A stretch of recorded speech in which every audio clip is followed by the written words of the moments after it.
Salam uşaqlar. Bugün biz sizinlə 2025, yəni yeni fizika test toplusundan elektrik yükü Coulomb qanunu mövzusuna baxacağıq. Gəlin başlayaq.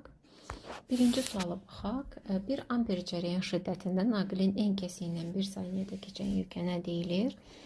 Burada cavab olacaq Coulomb. Biz bilirik ki, Coulomb 1 Coulomb amper vurulsun saniyəyə bərabərdir. Yəni 1 amper cərəyan şiddətinə naqilin en kəsiyindən 1 saniyədə keçən yük 1 Coulomb adlanır. İkinci suala baxaq. Elektrodinamikanın sükunətdə olan elektrik yükünü, baxın, sükunətdə sözünə diqqət edin. Elektrik yüklü cisimlərin xassəsini öyrənən bölməsi necə adlanır? Adlanacaq elektrostatika. Üçüncü suala baxaq. Elektrik yükü -5Y olan damcı özdə 3 elektron birləşdirdi. Damcının yükü nə qədər oldu? Gəlin yazaq. Üçüncü sual. Deməli, yükü -5'dir. Özünə 3 elektron birləşdirib. Zərrəcik birləşdiribsə üstə gəl yazırıq və elektronun da yükü mənfi olduğu üçün yazıram -3Y. Onda biz tam ədədlərin toplaması qaydasına əsasən cavab tapırıq -8Y. Deməli, damcının yükü -8Y'yə bərabər olacaq. Dördüncü suala baxaq. Sürtünmə zamanı cisim neçə elektron itirməlidir ki, onun yükü müsbət 16 nanokulona bərabər olsun və elementar yükü bizə verib gəlin hesablayaq. Deməli, verilib Q bərabərdir 16 nanokulon. Nano bilirik ki, 10⁻⁹ deməkdir. Elementar yük 1,6 vurulsun 10⁻⁹ kulondur.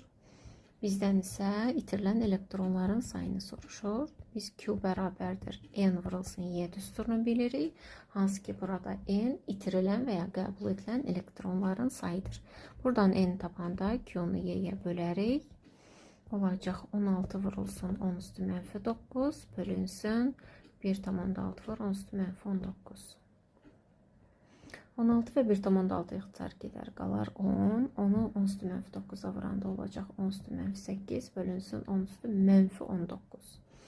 Biz bilirik ki, 10⁻⁹ da yuxarı qalxsaq, yəni kəsirin sürətinə olacaq 10⁻⁻19. Onda 19-dan da 8-i çıxacaq, neçə eləyəcək? 10⁻11. Deməli, itirilən elektronların sayı 10⁻11-ə bərabərdir, yəni cavab olacaq D variantı. 5-ci də bu qayda ilədir.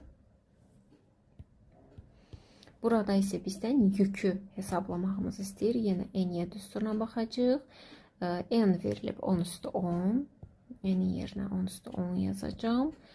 Y, yəni elementar yük isə 1,6 vurulsun 10⁻⁹dur. 1,6 vurulsun 10⁻10'u 10⁻⁹ vuranda nə olacaq? 10⁻⁻9. -9'dan nanokulonda olacaq 1,6 nanokulon. Yəni doğru cavab D variantı. 6-cı suala baxaq. Burada bircə elektrik daxilindəki iki nöqtəvi Q1, Q2 yükünün qarşılıqlı təsir qüvvəsinə soruşur. Doğru cavab olacaq Y variantı. Biraz nə bilim B variantı da oxşuyur, amma biz bilirik ki, burada epsilon kəsirin məxrəcində olur. Yəni Y variantı doğrudur. Keçək 7-ci suala. Elektrik yükünün vahidi hansıdır? Artıq mövzusunu oxumuşuqsa, öyrənmişiksə bilirik ki, yükün vahidi Coulombdur. Hansı ki, Coulomb açılışı nədir uşaqlar? Bəli, amper vurulsun saniyə. 8-ci suala baxaq. Elektroskop nə üçün istifadə olunur? Biz artıq bunu da öyrəndik ki, elektroskop cisimlərin elektriklənməsini müəyyən edir. Bu da hansı ki, C variantında verilib. Baxaq 9-cu da elektrik yükün saxlanma qanunu hansıdır? Burada əslində B və C variantları bir-birinə oxşuyur. Çox vaxt uşaqlar B variantını oxuyanda düşünürlər ki, doğru cavab budur. Yəni cəm sabit qalır. Amma elə deyil. Cəmin sabit qalması üçün sistem qapalı olmalıdır. Yəni sistemə kənardan nə yük daxil olur, nə də sistemi yük tərk eləyir. Onda qapalı sistem təşkil edən zərrəciklərin yüklərinin cəbri cəmi sabit qalacaq. Bu elektrik yükünün saxlanma qanunudur. 10-cu suala baxaq. Bayaqlarım deməli 3-cü sual idi. 6-cı sualda seçdiyimiz düsturdur. Coulomb qarşılıqlı təsir qüvvəsini bildik ki, F nəyə bərabərdir? K, Q1, Q2 bölünsün epsilon R kvadratı. Buradan mühit haqqında heç nə deməyib. Elə belə də yazaq geçsin. Deməli, F-lə R görünür ki, kvadratik tərs asılıdır və biz bilirik ki, tərs asıllıqda kvadrat, kub, kökaltı və s. yəni bunların heç birindən asılı olmayaraq tərs mütənasib asıllıqda doğru cavab B variantındakı kimi hiperbol olur. 11-ci suala keçək. Burada Q-nun N-dən, yəni yükün elektronların sayından artıq elektron və ya itirilən elektron da soruşa bilər. Sayından asılığı deməli Q bərabərdir N-Y. Göründüyü kimi Q, N-lə düz mütənasibdir, yəni doğru olacaq Y variantı. 12-ci suala baxaq. Əslində 12-ci suala baxanda ilkin olaraq adamda təəssürat yaranır. Və burada bir də fikir verin, deyə bilərsiniz ki, əməlim epsilon yoxdur axı. Burada F vakuumda Q1, Q2 yüklər arasındakı qarşılıqlı təsir qüvvəsidir. Vakuumda da epsilon 1-ə bərabərdir. Yəni epsilon sanki nəzərə almırsınız. Gördüyünüz kimi qrup neymiş? Düsturda bir dənə R yoxdur və yaxud da ki biz bunu yaza da bilərik ki, baxın K. Mən modulda yazmayacağım, ixtisarlar aparacağım, amma onsuz da ki orijinal düsturumuzda da moduldur. Deməli, F-in də yerinə qoyuram K, Q1, Q2 bölünsün R kvadratı. Riyaziyyatda kəsilən bölünməsi xassəsindən əsasən bilirik ki, bu R kvadratı kəsrən surətinə qalxacaq. Bunlar hamısı ixtisar gedir. Qalır kök altına R kvadratı, kvadratla da kök gedir, qalır R. Yəni nöqtəvi yüklər arasındakı məsafə. Amma yenə deyirəm, hər dəfə bu düsturları bu şəkildə açmağa ehtiyac yoxdur. Kulon qarşılıqlı təsir qüvvəsinin düsturunu xatırladır. Bizə 12-ci sual və görürük ki, o düsturda R yoxdur. R yoxdur. Sadəcə siz həmin düsturdan birbaşa ilə R-i tapıb doğru cavabı ispat eləyə də bilərdiniz. Keçək 13-cü suala. Deməli, yükü müsbət 5Y olan cisimdə elektronların sayı dəyişir. Bundan sonra cismin yükü müsbət 9Y olur. Deməli, bilmirəm. Hər nə qədərsə elektronların sayı dəyişir. Yazıram üstə gəl mənfi X. Niyə mənfi yazdım? Çünki elektron yükü mənfidir. Və sonda yük müsbət 9Y olur. Buradan biz mənfi X-i tapsaq nə olacaq? Mənfi 9Y çıxılsın 5Y, yəni olacaq 4Y. X da bərabər olacaq mənfi 4Y-yə. Deməli, elektronların sayı 4 ədəd azalıb. Niyə azalıb? Çünki cavabı mənfi tapdıq. Keçək 14-cü suala. Sükunətdə olan iki nöqtəvi yük arasındakı kulon qarşılıqlı təsir qüvvələrinin istiqaməti hansı şəkildə düzgün təsvir olunub? Şəkildən görürük ki, eyni işarəli yüklərdir, yəni hər ikisi mənfidir. Və biz bilirik ki, eyni işarəli yüklər bir-birini itələyir. O da doğru cavab olacaq B variantı. Keçək 15-ci suala. Burada da 2 müsbət yox. Biri müsbətdir, biri mənfidir. Əks işarəli yüklər var. Deməli, onlar bir-birini cəzb etməlidir və qarşılıqlı cəzb etmə qüvvəsi D variantında təsvir olunub. 16-cı suala baxaq. Elektroskopun iş prinsipi hansı hadisəyə əsaslanır? Eyni işarəli yüklərin bir-birinə itələməsinə əsaslanır. Hansı ki, biz məsələn elektroskopun yüksüz topuzuna tutaq ki, müsbət yüklü bir cismi yaxınlaşdırırıq. Bu zaman görürük ki, həmin elektroskopun yarpaqları hər ikisi müsbət yüklə yüklənirlər və bir-birini itələyirlər.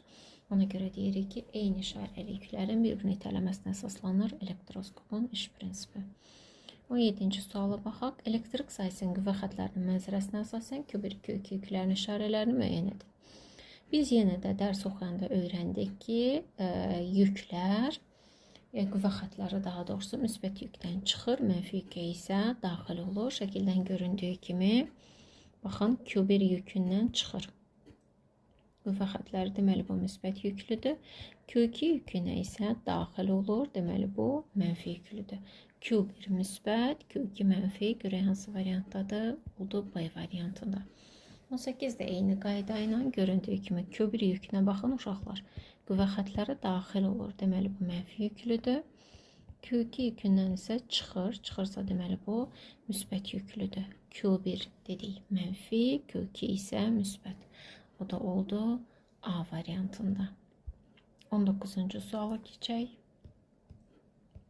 Yükü 8 mikroklon olan kürənin mərkəzi ilə yükü 8 nanoklon və radiusu 20 mm olan başqa bir kürənin səthi arasındakı minimal məsafə 6 cm-dir. Kürələr arasındakı klon qarşılıqlı təsir qüvvəsinin qiymətini hesablayın. Hesablayaq hesablamağına. Amma biz bilirik ki, klon qarşıqı təsirdə kürələrin mərkəzləri arasındakı məsafədir. Burada isə bizə verilir. Yükü 8 nanoklon olan kürəni tutaq ki, bunun yükü 8 nanoklondur. Yükü 8, yox, bu birincisi mikroklon idi. Mikroklondur, digəri nanoklondur. Yükü 8 nanoklon və radiusu 20 mm olan başqa bir kürənin səthi arasındakı minimal məsafə. Yəni, bunun mərkəzi ilə digərinin səthi arasındakı minimal məsafə. Baxın, minimal məsafə deyəndə budur. Maksimal məsafə desəydi, baxın, bu xətti daha axıra qədər uzadardıq, yəni digər tərəfə qədər. Minimal dediyinə görə biz səthə gəlib çatanda dayanırıq və şərtdə bizə 8 nanoklon, yəni yükü 8 nanoklon olan kürənin radiusunun 20 mm, yəni burada qeyd eləyək 2 cm olduğunu verib. Bu məsafə isə, baxın, buradan bura qədər məsafəni isə 6 cm vermişdi. Deməli ki, kürənin mərkəzi arasındakı məsafə, yəni R bərabərdir 6 cm üstə gəl 2 cm olacaq 8 cm. Qalan da Q1, Q2, K, epsilon hamısı şərtdə olduğu üçün birbaşa F bərabərdir. K, Q1, Q2 bölü R kvadrat düsturunda yerinə qoyub hesablayacağıq. K 9 vurulsun 10 üstü 9 vurulsun Q1 8 mikroklon 8 vur mikro 10 üstü mənfi 6 vurulsun Q2 8 nanoklon nano 10 üstü mənfi 9 bölünsün epsilon R kvadrat epsilon 1'dir. R 8 cm-dir. Deməli 8 cm 8 vurulsun. Gəlin yazaq. 8 vurulsun 10 üstü mənfi 2 metrdir. İndi bunu da kvadrata qaldıracağım. Olacaq 64 vurulsun 10 üstü mənfi 4. Gəlin hesablayaq. 8 vur 8 64. İxtisar getdi. 10 üstü mənfi 9 10 üstü müsbət 9 getdi. Bilirsiniz uşaqlar niyə getdi? Çünki əsaslar eyni olanda hasildə üstləri toplayırdıq. Axı mənfi 9 müsbət 9 eləyəcək 0. 10 üstü 0-da 1 verəcək. 1-ə vuranda da heç nə dəyişmir. Ona görə onları da getmiş qəbul eləyirəm. Deməli 10 üstü mənfi 6 10 üstü mənfi 4-ə böləndə eləyir. 10 üstü mənfi 2. Deməli cavab qaldı 9 vurulsun 10 üstü mənfi 2. Cavablar milli iləndir. Deməli, mənfi 3 olmalıdır. Onu da yazaram. 90 vurulsun üstü mənfi 3 olacaq. 90 milli Newton. Yəni, doğru cavab C variantı olacaq. Əslində, sadə məsələdir. Sadəcə bir dənə o kürələrin mərkəzləri arasındakı məsafəyə diqqət eləmək lazımdır. Keçək 20-ci suala. 20-ci sualda eyni bu qayda ilədir. Deməli, burada da bir kürənin mərkəzi ilə digər kürənin səthi arasındakı minimal məsafəni verib. Minimal məsafəni verdiyi üçün deməli R-i tapmaq üçün nə edəcəm? 3 cm üstə gəl 10 mm, yəni 1 cm olacaq 4 cm. Yəni R-in yerinə 4 cm qoyacaqsınız. İşte birdən minimal məsafə yox, maksimal məsafə versə, onda siz 3 cm-dən 1 cm-i çıxardınız. Eyni qayda ilə hesablamaları yerinə qoyub hesablamaq lazımdır. Keçək 21-ci suala. 21-ci sualda bizə deyir ki, elektrik sabitinin vahidinin əsas vahidlərlə ifadəsi, o da amperin kvadratı saniyə üstü 4 bölünsün kiloqram vur metrin kubu olacaq. 22-ci suala baxaq. 2 müsbət 2 mənfi yükdən ibarət elektrik yükləri sistemində neçə cüt cəzb etmə qüvvəsi vardır? Deməli, bir müsbət yük, bir müsbət yük, bir mənfi yük, bir mənfi yük cəzb etmələrə baxırıq. Buna biraz sərbəst çəkdim. Bu da mənfi yük cəzb etmələrə baxaq. Baxın, biz bilirik ki, əks-işarəli yüklər bir-birinə cəzb eləyir. Yəni, bu yük, bu mənfi yükü cəzb edəcək. Bir də bu mənfi yükü cəzb edəcək. Həmçinin, bu müsbət yük, bu mənfi yükü cəzb edəcək. Bir də bu mənfi yükü cəzb edəcək. Deməli, onlar arasında 4 cüt cəzb etmə qüvvəsi var. O doğru cavab olacaq. D variantı. 23-cü suala baxaq. 2 dənə müsbət, 2 dənə də mənfi yük var. Bizdən soruşur ki, yüklər sistemində neçə cüt itələmə qüvvəsi var. İtələmə qüvvələri eyni işarəli yüklər arasında olur. Bu müsbət yük, bu müsbət yük itələyəcək. Həmçinin bu mənfi də bu mənfini itələyəcək. Yəni, 2 cüt itələmə qüvvəsi var. Burada cüt sözü çaşdırmasan sizi. Cüt yəni 2 cüt, yəni 2 dənə yük arasındadır, ona görədir. Yaxşı. Keçək 24-cü suala. Şərtdə bizə deyir ki, yükləri Q2 bərabərdir 2. Q1 kütlələri M2 bərabərdir M1 bölü 2 olan iki yüklü zərrəcik bir-biri ilə qarşılıqlı təsirdədir. Deməli, F1 bərabərdir F2. Zərrəciklərin təcillər arasında hansı münasibət doğrudur? Newton ikinci qanuna əsasən yaza bilərəm. F1-in yerinə M1 vurulsun A1 bərabərdir M2 vurulsun A2. İndi uyğun nisbəti yazaq və yaxud da ki, olduğu kimi hasili də yaza bilərik. M1-in yerinə yazarıq 2M2, yazıram 2M2 vurulsun A1 bərabərdir.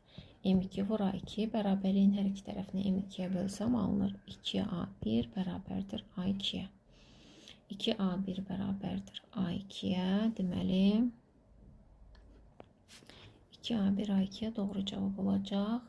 B variantı. 25-ci suala baxaq. Yenə həmin qayda iladır. Yəni F1, daha doğrusu M1A1-i bərabərləyəcək M2A2-yə. Çünki qarşılıqlı təsir qüvvələri bərabərdir. Hansı ki, biz bunu Newton 3-cü qanuna əsasən üzr istəyirəm. Newton 3-cü qanuna əsasən deyirdik. İndi yazacağım M1 vurulsun A1 bərabərdir. M2-nin yerinə yazacağım 2M1 vurulsun A2. Bərabərliyin hər iki tərəfini M1-ə bölsəm alınır. A1 bərabərdir 2A2. A1 bərabərdir 2A2. Doğru cavab olacaq Y variantı. Keçək 26-cı suala.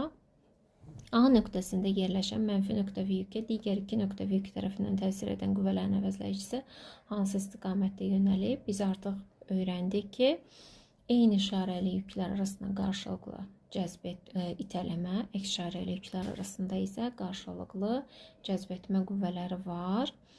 Deməli, ona belə çıxır ki, bu müsbət yük, bu mənfi yükü və yaxud da bu mənfi yük A nöqtəsinə baxaraq mənfi yük müsbət yükü cəzb edəcək bu şəkildə. Bu mənfi yük isə bu mənfi yükü itələyəcək. Bu şəkildə, yəni 3 istiqamətində onun əvəzləyici qüvvə 2 istiqamətində yönələr. Doğru cavab olar D variantı. 27-ci suala baxaq. A və B nöqtəvi yüklərindən eyni məsafədəki C mənfi yükünə, yəni bu burada mənfi yükdür, biraz yaxşı görsənmir. Qüvvələrin əvəzləyicisinin istiqaməti göstərilib. Zərrəciklərin yükləri üçün doğru münasibət hansıdır? Deməli, bu mənfi yük eyni bir öncəki sualdakı kimi olsa, tutaq ki, burada müsbət yük olsa, bu bunu cəzb eləsə, burada da mənfi yük olsa, bu onu itələsə, onda əvəzləyici qüvvə bu istiqamətdə olar. Deməli, əvvəlcə A-yə müsbət, B-yə mənfi deyirəm. İndi A-yə müsbət, B-yə mənfi dedim. Belə bir ehtimal olacaq burada. A müsbət, B mənfi hansı variantdadır? Olacaq. Doğru cavab A variantında. 28-ci suala baxaq. 28-ci sualda deməli, bizdən nə deyir? Yenə də A və B nöqtəvi yüklərlə eyni məsafədə C müsbət yükü yerləşdirilib. Buradakı bu yük deyir, şərtə görə müsbət yükdür. Gəlin qələmimizin rəngi dəyişək, daha yaxşı görsənsin. Deməli, hansı halda əvəzləyici qüvvə şəkildə göstərildiyi kimi olar? Deməli, gəlin düşünək ki, elə olsun ki, bu A və B yüklərinə elə yükləri yerləşdirməliyik ki, yekun əvəzləyici qüvvə F istiqamətində olsun. A-nın yerinə mənfi yük qoysam, yəni bu müsbət bu mənfini neyniyər? Cəzb eləyər. B-nin yerinə isə biz müsbət qoysaq, bu müsbəti itələyər. Yenə bayaqki kimi əvəzləyici qüvvə sola doğru yönələcək. Deməli, A yükü mənfi, B yükü isə müsbət olmalıdır. O da hansı variantdadır? Y variantında. 29-cu suala baxaq. 29-cu sualda bir neçə ehtimal mümkündür. İndi burada adətən 2 ya 3 ehtimal mümkün olur. Gəlin yoxlayaq. Deyir ki, hansı şərti ödənildikdə yekun əvəzləyici qüvvə yuxarı doğru yönəlir, yüklərin modullarda bərabərdir. Birincisi də deyir ki, hamısı müsbət olsun. Hamısı müsbət olsa, baxaq, müsbət, müsbət, müsbət. Müsbət müsbəti itələyəcək bu istiqamətdə, sonra bu müsbət də bu müsbət itələyəcək bu istiqamətdə. Bəli, tamamilə doğrudur. Bunda əvəzləyici qüvvə ortadan çıxan xətt boyunca yuxarı yönələr. Deməli, buna doğru dedik. İkinciyə mənfi, mənfi, mənfi qoyuram. Bu mənfini itələyəcək bu istiqamətdə, bu mənfi də bu mənfini itələyəcək bu istiqamətdə. Əvəzləyici qüvvə bəli, şəkildə göstərildiyi kimi olar. Bu da doğrudur. Deyir Q1, Q2 müsbət. Baxaq, Q1, Q2 müsbət, Q2 mənfi olsun, bu mənfi olsun. Bu mənfi bu müsbəti cəzb eləyəcək, bu mənfi bu müsbəti cəzb eləyəcək. Onda yekun əvəzləyici aşağı doğru olacaq. Yəni bu doğru cavab deyil. Həmçinin digərlərində yoxlasaq bu qayda ilə görərik ki, heç biri doğru olmayacaq. Məsəl üçün, tutaq ki, 5-ci yoxlasam, Q3-ə mənfi versəm, daha doğrusu Q3-ə müsbət versəm, bu birləri mənfi versəm, yenə daxı cəzb etmə qüvvəsi yaranır. Cəzb etmə yaranırsa, onda yekun əvəzləyici aşağı doğru yönələcək. Yəni doğru cavab təkcə 1 və 2 olacaq. 30-cu suala baxaq. İki nöqtəvi yük arasındakı məsafəni 3 dəfə azaltdıqda onlar arasındakı qarşılıqlı təsir qüvvəsi 320 mikronewton artır. Qüvvənin əvvəlki qiymətini hesablayın. Deyir ki, məsafəni 3 dəfə azaltdıqda yazıram R1, R2. Azalan nədir? R2. Düzdür? Onda bunu 3-ə vursam, digərdən bərabər olar. Bu zaman deyir, qarşılıqlı təsir qüvvəsi 320 mikronewton artır. Yaza bilərəm ki, F2 bərabərdir F1 üstəgəl 320. Cavabda mikronewtonla tapacağım deyə çevirmə aparmıram. Biz artıq öyrəndik ki, F-lə R tərs kvadratik asılıdır. Yəni F1 bölü F2 bərabərdir R2 bölünsün R1-in kvadratı. Gəlin hesablayaq. F1 bölünsün. F2-ni yerinə qoyuram. F1 üstəgəl 320 bərabərdir. R2 bölünsün. R1-in yerinə qoyuram. 3R2 kvadratı. Bunlar ixtisar gedir. 3-də 1-in kvadratı olacaq. 9-da 1 çarpaz vuranda olacaq. 9F1 bərabərdir. F1 üstəgəl 320. Buradan 8F1 bərabərdir 320-yə. F1 isə bərabərdir 320 bölü 8. Yəni 40 mikronewtona. Yəni doğru cavab olacaq 40.